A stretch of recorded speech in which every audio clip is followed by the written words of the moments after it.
Purihin ang Diyos, purihin ang ating Panginoon.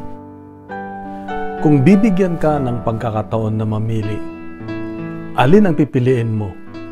Ang mamuhay umaayon sa Diyos o sumusunod sa Diyos, o mamuhay umaayon sa mundo, sa katuruan ng mundo?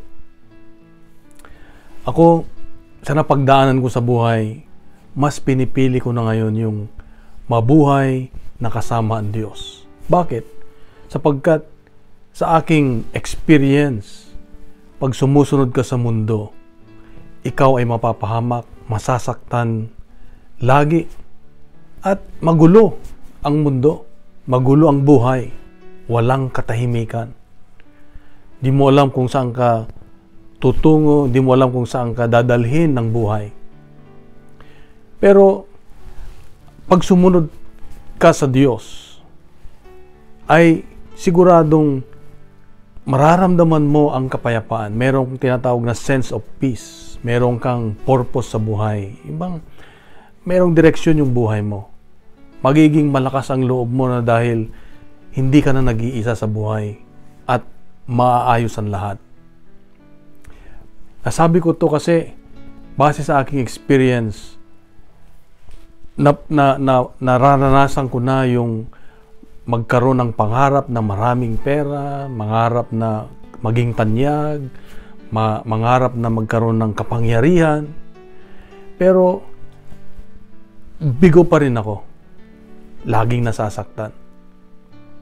Pero mula nung ako ay natutong kahit mahirap ay pilit kong sumusunod sa Diyos. Pilit kong ginagawa kahit mahirap yung pinapagawa niya sa akin, ay nagkakaroon ng kapayapaan ng aking puso at isipan. Nagkakaroon ng direksyon. Ito pala yung sinasabi ng Diyos na pag ikaw ay sumunod, meron kang reward sa Kanya. Hindi lamang yung buhay pagkatapos mamatay o buhay na walang hanggan, kundi ngayon na. Pwede mong maramdaman yung buhay na walang hanggan. Kapag inuuna natin ang Diyos. Kapag ang priority natin sa buhay ay ang Diyos.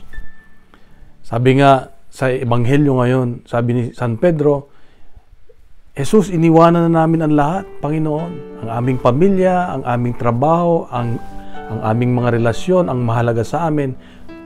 Iniwanan namin lahat para lang makasunod sa iyo. At sabi ni Jesus, merong gantimpalang naghihintay sa inyo.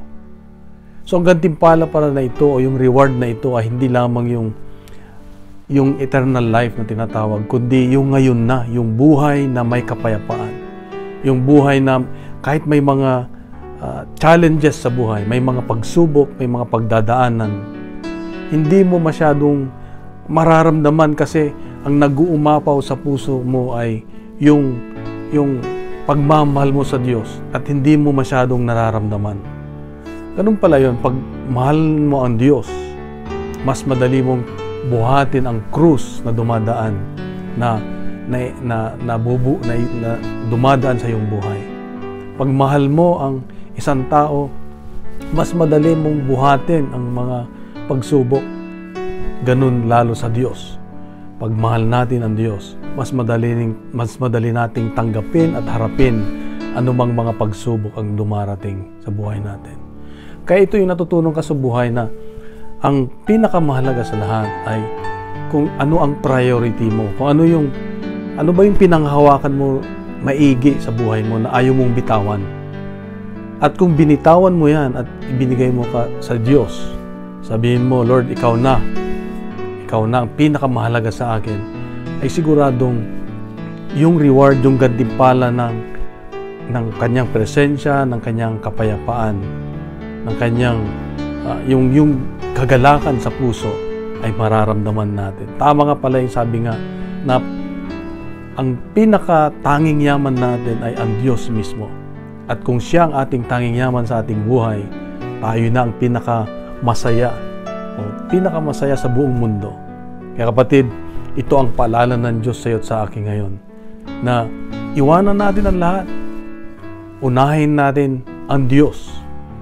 Hindi natin iiwanan yung pamilya natin, hindi natin iiwanan yung trabaho natin, kundi ibig sabihin, una sa lahat, ang Diyos. upang magawa natin, magampanan natin ang mabuti para sa ating pamilya, para sa ating mga nasasakupan.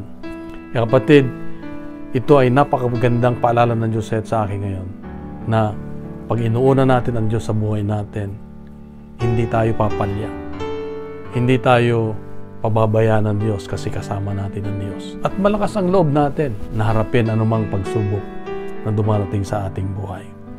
Kaya kapatid, kung tayo ay na-bless sa reflection na ito, ay bahagin natin, punuin natin ng good news ang social media at gawin nating viral ang salita ng Diyos. Dahil ang pinakamahalaga sa lahat ay ang Diyos sa buhay natin. God bless. God is good.